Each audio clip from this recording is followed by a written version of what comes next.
ஒரு காலத்துல திமுக வரங்கள்லாம் அதுல தானே போட்டு கொண்டு போகணும். தேவைப்படும்ல ஆம்புலன்ஸ் நமக்கும். திடீர்னு நம்ம பேசிட்டு கூட யாராவது சுகர் அதிகமா இருக்கலாம் திமுகவில், யாருக்கா திடீர்னு மயக்கம் வரலாம், பிரஷர் ஏறிடலாம், கீழே விழுந்துட்டாங்கன்னா காவல்துறை ஒரு ஆம்புலன்ஸ் வரணும் நிப்பாட்டுங்க. இப்ப ஸ்டாலின் கிளிக்கிற கிள்ள அவங்களுக்கு வருத்தம் வரும்ல, கடுப்பாகும், கோபம் வரும். அப்படி எந்த உரிமையுமே மீட்க முடியல. இந்த ஜிஎஸ்டிக்கு இன்னைக்கு பேசுறாரு. அதே போல இந்த நாடாளுமன்ற உறுப்பினர் எண்ணிக்கை குறைச்சிருவாங்கன்னு இன்னைக்கு பேசுறவரு, நாடாளுமன்றத்தில் உங்களுடைய உறுப்பினர்கள் இதே ஐயா டி.ஆர். பாலு மத்திய அரசாங்கம் ஒன்றும் நமக்கு தமிழகத்துக்கு வஞ்சகம்லாம் செய்யலங்க, அவங்களால முடிஞ்சதை செஞ்சாங்க அப்படின்னு ஐயா டி.ஆர். பாலு சொன்ன காணொலி இருக்கு. அதுக்கு யார் பதில் சொல்லுவா? ஐயா ஸ்டாலின் பதில் சொல்லுவாரா? எல்லாத்தையும் அடகு வச்சுட்டு இன்னைக்கு நாடகம் போடுறது பாஜக தமிழ்நாட்டில் எந்த அரசியலும் இல்ல. அவனுக்கு பாகிஸ்தான், பசுமாடு, மாட்டு மூத்திரம், மாட்டு சாணி, இந்த 4 பிரச்சனை இருந்துச்சுன்னா போதும் அவனுக்கு. அவன் கடைசி வரைக்கும் வண்டி ஓட்டிடுவான். இந்த 4க்கும் தமிழ்நாட்டுக்கும் எந்த சம்பந்தமும் இல்லை. அதனால அவன் இங்க வரவே முடியாது. ஆனால் இந்த நிலத்தில் பாஜகவை காரணம் காட்டி காங்கிரசும் திமுகவும் அதிகாரத்துக்கு வரணுங்கிறீங்களே, நீங்கள் சாதித்தது என்ன? இந்த 3 ஆண்டு காலத்துல ஐயா ஸ்டாலின் மகளிர் இலவச உரிமை தொகை, மகளிர் உரிமை தொகை திட்டம், அதை நாங்க கொண்டு வந்து சேர்த்திருக்கிறோம். போற இடத்துல எல்லாம் செருப்படி வாங்குறாங்க. அங்க மக்கள் கூடியிருக்கிற மக்கள் இந்த தாய்மார்கள் கேட்கிறாங்க, ஐயா எங்களுக்கு இன்னும் 1000 ரூபாய் வரவே இல்லைங்க அப்படின்னு கேட்கிறாங்க. உதயநிதி ஸ்டாலின் சொல்றாரு, நான் வந்தோம் சரி பண்ணிடுவோம். என்ன சரி பண்ணிடுவோம்? 3 வருஷம் ஆச்சு ஆட்சிக்கு வந்து. நீங்க 6 மாசத்துக்கு முன்னாடி தான் இந்த மகளிர் உரிமை தொகையை கொடுக்குறீங்க. உங்களை பார்த்து காப்பி அடிச்ச காங்கிரஸ் அங்க கர்நாடகாவில் வந்த முதல் மாசமே 2000 ரூபாய் கொடுக்குறான். நீ 1000 ரூபாய் தான் கொடுக்குற. நீங்க இங்க இருக்கிற தாய்மார்கள் ஸ்டாலின் 1000 ரூபாய் கொடுக்குறாரு அப்படின்னு ஓட்டு போடுறீங்கல்ல, உங்களை ஏமாத்திக்கிட்டு இருக்காரு. அவர் கூட கூட்டணி வச்சிருக்க காங்கிரஸ் 2000 ரூபாய் கொடுக்குது, இவர் மட்டும் 1000 ரூபாய் கொடுக்குறாரு. அப்ப 1000 ரூபாய் யார் எடுத்து வச்சுக்கிறா? இவரே எடுத்து வச்சுக்கிறாரு. அதுல அந்த 1000 ரூபாய் ஒதுக்குற திட்டமும் எந்த காசுல இருந்து? மத்திய அரசாங்கம் கொடுக்கிற தாழ்த்தப்பட்ட ஒடுக்கப்பட்ட மக்களுக்கான தொகை, செலவு செய்யறதுக்கு கொடுத்த தொகையை எடுத்து, ஆதி திராவிடர் பழங்குடியினருக்கான அந்த தொகையை எடுத்து 1000 ரூபாய் இல்லத்தரசியில் கொடுக்கிற. அப்ப ஆதி திராவிட நலத்துறைக்கு நீங்க எந்த காசை கொடுப்பீங்க? பட்ஜெட் போடும் பொழுது இதை தெளிவாக சிந்தித்து செயல்படுத்த மாநிலத்தின் முதலமைச்சர் ஐயா மு.க. ஸ்டாலின் அதை பத்தி அவர் சிந்திக்க மாட்டார். 1000 ரூபாய் கொடுக்குறேன்னு கொடுத்துட்டேன்.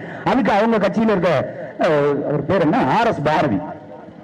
பாரதி சொல்றாரு, எல்லாருக்கும் நீங்க 1000 ரூபாய் கொடுக்குறேன்னு சொன்னீங்க, இப்ப நீங்க இவங்களுக்கு மட்டும் தகுதி வாய்ந்த பெண்கள் தேர்ந்தெடுத்து கொடுக்குறீங்கன்னு கேட்டதுக்கு ஆர்.எஸ். பாரதி சொல்றாரு, ஏன் வீட்டு பொண்டாட்டியோ, எடப்பாடி பழனிசாமியோட பொண்டாட்டியோ, இல்ல ஐயா ஸ்டாலினோட பொண்டாட்டியோ இந்த 1000 ரூபாய் கொடுத்தா கேவலமா நினைப்பாங்க, அவங்க அந்தஸ்துக்கு இழுக்கா நினைப்பாங்க.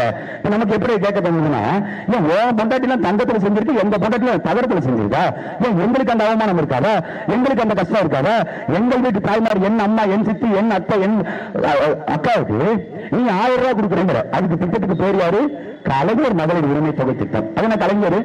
ஏன் பேங்க் மேனேஜர் கலைஞர் பேர் வச்சாதான் காசு அக்கௌண்ட்ல கிரெடிட் பண்ணுன்னு சொன்னாரா? ஏன் கலைஞர் பேர் வைக்கிறீங்க? அதுக்கு தமிழ்நாடு அரசு மகளிர் உரிமை திட்டம் வைக்க வேண்டியதானே, இல்ல மகளிர் உரிமை தொகைன்னு வைக்க வேண்டியதானே? அதை விட்டுட்டு கலைஞர் பேர் தான் வைப்போம். அதை அவர் கிண்டல் பண்ணாரு. புதுமை பெண் திட்டம் இங்க இருக்கிற மாணவிகளுக்கு 1000 ரூபாய் கொடுக்கிற திட்டத்தை அமைச்சர் துரைமுருகன் கிண்டல் பண்றாரு.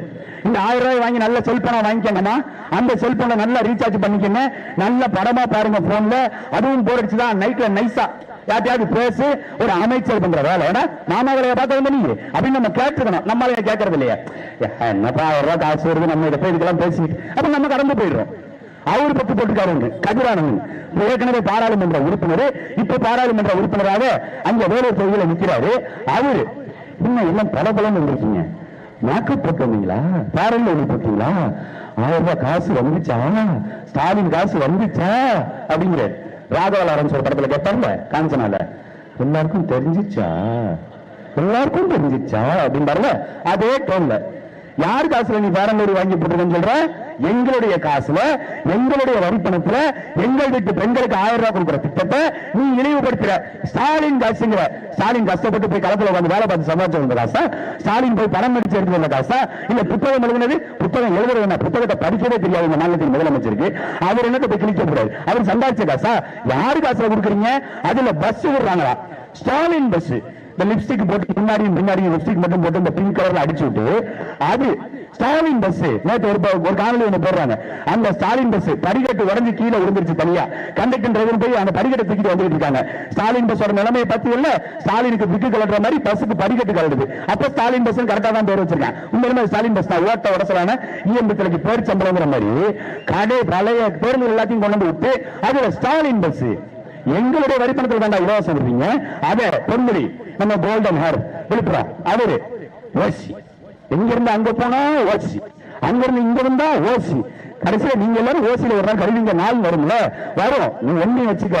என்னைக்கு நாம் தமிழர் கட்சி 26ல இந்த அதிகாரத்துல ஏறி உட்கார்றமோ அன்னைக்கு ஐயா ஸ்டாலின், அன்னைக்கு ஐயா உதயநிதி, அன்னைக்கு ஐயா துரைமுருகன், அன்னைக்கு ஐயா பொன்முடி, அன்னைக்கு யோகா வேலு, அன்னைக்கு KM நேரு, அன்னைக்கு அன்பில் மகேஷ், இந்த அமைச்சர் பெருமக்கள் அத்தனை பேரும் எங்க அண்ணன் செந்தில் பாலாஜி கம்பெனி கொடுக்கறதுக்கு உள்ள புயல் சிறைக்கு போயிருவீங்க. கட்டாயம் நாங்க அனுப்பி வைக்கிறோம். எங்க அண்ணன் செந்தில் பாலாஜி என்ன தப்பு பண்ணாரு? உன் குடும்பத்துக்கு மாறா உழைச்சு தேஞ்சது கஷ்டமா போச்சா, தப்பா போச்சா? என்ன பாட்டுக்கு மேல ஒரு 10 ரூபா வச்சு வித்துட்டாரு. இதோ ஒரு பெரிய குத்தம்னு சொல்லி அவரை பிடிச்சி சிறைக்குள்ள போட்டு இவ்வளவு நாள் திமுக வேடிக்கை பார்க்குது. ஐயா ஸ்டாலின் சொல்றாரு, இந்தியாவை மீட்க போறோம், வாங்க இந்தியாவை காப்பாற்றணும். முதல்ல ஒரு கட்சி அமைச்சரை காப்பாத்து, செந்தில் பாலாஜி அவரை முதல்ல காப்பாத்துங்க, அப்புறம் மத்தத பேசுவோம். பொன்முடியை உங்களால வழக்குல இருந்து காப்பாற்ற முடியுமா? இந்த திமுகவால அடுத்து துரைமுருகன் சிக்கப்படுறாரு, உங்களால காப்பாற்ற முடியுமா? ஏதாவது வீட்டுல ஏற்கனவே ரெய்டு போயிடுச்சு, காப்பாற்ற முடியுமா? ஜெகத்ரட்சகன் பணத்தை பிணவரையில பிணம் வச்சு பார்த்திருப்போம். அந்த பிணம் வைக்கிற பெட்டிக்குள்ள பணம் வச்சிருந்த அந்த அயோக்கிய ஜெகத்ரட்சகன் மாட்ட போறாரு, உங்களால பாதுகாக்க முடியுமா? அவர்களை காப்பாற்ற முடியுமா? அதெல்லாம் முடியாது. ஆனா வெட்டி பந்தா வெட்டி சவுடால் பேசுறது இங்க வந்து ஐயா ஸ்டாலின், நாங்க தான் தமிழ்நாட்டுக்கு உரிமையை பெற்றுக் கொடுத்தோம். தமிழ்நாட்டுக்கு எந்த உரிமையை இவர்கள் எந்த காலத்தில் பெற்றுக் கொடுத்திருக்காங்க? கச்சத்தீவு குறித்து இன்னைக்கு அழுகுறாங்க எல்லாரும். ஐயா ஸ்டாலின் கேட்கிறாங்க, கச்சத்தீவு பறிப்பனத்துக்கு திமுக காரணம் ஐயா மோடி குற்றச்சாட்டு சொல்றாரு, காங்கிரஸ் தான் எடுத்து கொடுத்துச்சுன்னு சொல்றாங்களே, இதுக்கு உங்க நிலைப்பாடுங்க? அன்னைக்கு கடுமையா நாங்க போராடணுங்க. கடுமையா போராடுங்களா? என்னங்க போராட்டம் நடத்துறீங்க? கடுமையா போராடணும். உங்களுக்கு தெரியாது அதாங்க என்ன போராட்டம் நடத்துறீங்க? கடிதம் எழுதினா தெரியுமா கலைஞர் கருணாநிதி? யாருங்க? இந்திரா காந்தியை கண்டிச்சு கடிதம் எழுதினாருங்க. என்ன எழுதினாரு? கச்சத்தீவு நீங்கள் கொடுத்தது தவறு, எங்களிடம் கேட்டு ஆலோசிக்காமல் கொடுத்திருக்க கூடாது, இப்படி எழுதியிருக்காருங்க. இதுக்கு பேர் கண்டனம், இதுக்கு பேர் கண்டிதம். தமிழ் மொழியை வைத்து ஆட்சி அதிகாரத்துக்கு வரப்பெறுந்த திராவிட முன்னேற்ற கழகம் 13 பேர் அவங்க தன்னெழுச்சியாக வந்து ஹிந்தி திணிப்புக்கு எதிராக தங்கள் இன்னுயிரை ஈந்து எங்கள் தாய்மொழி தமிழை பாதுகாக்கணும் போராடினவன் செத்தவன் அவனுடைய இறப்பை அரசியலாக்கி தமிழ்நாடு முழுக்க போராட்டம் நடத்தி ஆட்சி அதிகாரத்துக்கு வந்த திராவிட முன்னேற்ற கழகம் எங்களுடைய நிலப்பரப்பு, எங்கள் பாட்டன் சேதுபதி மண்ணுடைய சொத்து கச்சத்தீவை பறிகொடுத்துட்டு நீ அன்னைக்கு கடிதம் எழுதிட்டு நீ யாரு? கோபாலபுரத்தை நாங்கள் எடுத்தா நீ விட்டுருவியா? CNT காலையில் இருக்க வீட்டை எடுத்தா நீ விட்டுருவியா? இல்ல திருவாரூர்ல நீ வச்சிருக்கிற ஒரு வீடு உங்க ஐயா கலைஞர் கருணாநிதி வாழ்ந்த வீடு, அந்த வாழ்ந்த வீட்டை நாங்க அரசு நிலத்துக்காக நாங்க எடுத்தா இப்படி போராடாம அமைதியா இருப்பீங்களா? திமுக கடிதம் எழுதிட்டு அமைதியா இருப்பீங்களா? எல்லாம் ஏமாற்று, மக்களை ஏமாற்று. கலைஞர் கருணாநிதிக்கு பல கோடி செலவுல அங்க மெரினா பீச்ல கலைஞர் கருணாநிதிக்கு 5 ஸ்டார் ஹோட்டல் மாதிரி இருக்குதுங்க. இந்த வடிவேல் சொல்லுவார்ல, துப்பாயில எல்லாம் அந்த சோத்த நடு ரோட்ல போட்டு நல்லா குழம்பு ஊத்தி பசஞ்சு அடிச்சுட்டு திருப்பி தலை சீப்பிட்டு வந்தலாம் சொல்லுவார்ல, அந்த மாதிரி பல பலன் வச்சிருக்க ஐயா கலைஞர் கருணாநிதியினுடைய சமாதியை. பக்கத்துல அண்ணா சமாதி பல பலன் இருக்கு, எம்ஜிஆர் சமாதி பல பலன் இருக்கு, பக்கத்துல ஜெயலலிதா சமாதி பல பலன் இருக்கு, இந்த சமாதி எல்லாம் பல பலன் இருக்கு. இந்த உலகத்திற்கு ஓடுகின்ற நீரை தடுத்து நிறுத்தி அதுல அணை கட்ட முடியும் என்று உலகத்திற்கு விவசாயத்தை கற்றுக் கொடுத்த உங்கள் பாட்டன் கரிகாலனுடைய நினைவிடம் எங்கடா இருக்குது? எங்க வச்சிருக்கீங்க? எங்கள் பாட்டன் ராஜராஜ சோழன், நீ என்னடா புள்ளக்கா இந்த தமிழ்நாட்டுக்கு 6 தடவை முதலமைச்சரா இருந்துட்டீங்க. அம்மையார் ஜெயலலிதா 4 முறை முதலமைச்சரா இருந்திருக்காங்க. இந்த தமிழ்நாடு மட்டும் இல்ல, இந்த இந்தியா மட்டும் இல்ல, 7 தண்டா நாடு, 7 முன்படை நாடு, 7 பின்படை நாடு, 7 குண்ட நாடு, 7 குளக்கரை நாடு, 7 குறுமலை நாடு, 7 மதுரை நாடுன்னு 49 நாடுகளோடு சேர்த்து இந்த இந்தியா, மொரிஷியஸ், கம்போடியான்னு உலகத்தில் 64 நாடுகளை ஆண்ட எங்கள் பாட்டன் ராஜராஜ சோழனுக்கு எங்கடா சமாதி வச்சிருக்கீங்க? நீங்க எங்க வச்சிருக்கீங்க? இவர்கள் செய்தது சாதனை. 6 முறை இவர்கள் முதல்வராக இருந்தது சாதனை. மெரினா பீச்சை வச்சிருக்கியே. இந்த உலகத்துல பாதி ஆசிய கண்டத்தை ஆண்ட எங்கள் பாட்டங்கள், எங்களுடைய நினைவிடம் எங்க இருக்கு? யார் இந்த இனத்தின் அடையாளம்? அதுக்கு பிறகு வெள்ளக்கார ஆட்சி காலம், அதுக்கு பிறகு இருந்த மன்னர்கள் எங்கள் பாட்டன் தீரன் சின்னமலை, அழகு முத்துக்கோன், வெண்ணிக்காவடி, ஒண்டி நீரன், சங்கரலிங்கனாரு, இவர்களுடைய வீரம்லாம் எங்க? மருதுபாண்டி எங்க? எங்கள் பாட்டி வேலுநாச்சியார் எங்க? இவர்களுக்கெல்லாம் இல்லாத பகுதி கலைஞர் கருணாநிதிக்கு இருக்குது. அவர் குடும்பத்துக்கு இருக்குன்னா எப்படி ஏற்க முடியும்? இல்லைங்க. ஐயா மோடி வந்துருவார், மோடி வந்துருவார். மோடி வந்து இந்த மண்ணுக்கு என்ன பலன் இருக்கு? அவர் வந்து இந்த மண்ணுக்கு என்ன சாதனைகளை செய்ய போறாரு? இங்க ஒருத்தர் தெரிகிறாரு தமிழ்நாட்டுல, அங்க பிறகு ஆட்டுக்குட்டி அண்ணாமலை ஒருத்தர், IPS எதுக்கு படிச்சவனும் தெரியாது, ஏன் படிச்சவனும் தெரியாது, அப்படி ஒருத்தர் இருக்காரு அண்ணாமலை. அவரு குறுக்க மறுக்கா ஓட்டு சொன்னாரு, நான் 1 ரூபா காசு கொடுக்க மாட்டேன் ஓட்டுக்கு.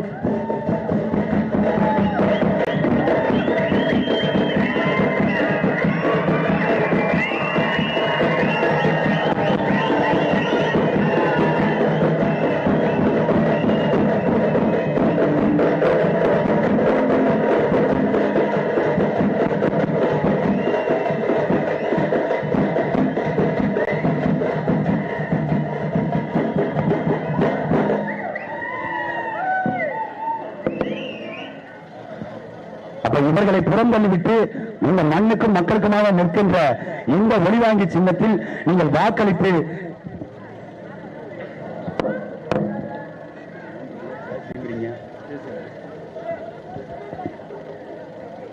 வாக்களித்து நீங்கள் வெற்றி பெற வைக்கணும். நாடாளுமன்றத்தில் உங்களுக்கான வலிமையாக குரலாக ஒழிப்பதற்குத்தான் நாம் தமிழ் கட்சி பிள்ளைகள் நாங்க இருக்கிறோம். இங்க வந்தவர் போனவர் ஐயா மோடி வந்து மறுபடியும் ஆட்சியை பிடிச்சிருவாரு அதான் நினைக்காதீங்க.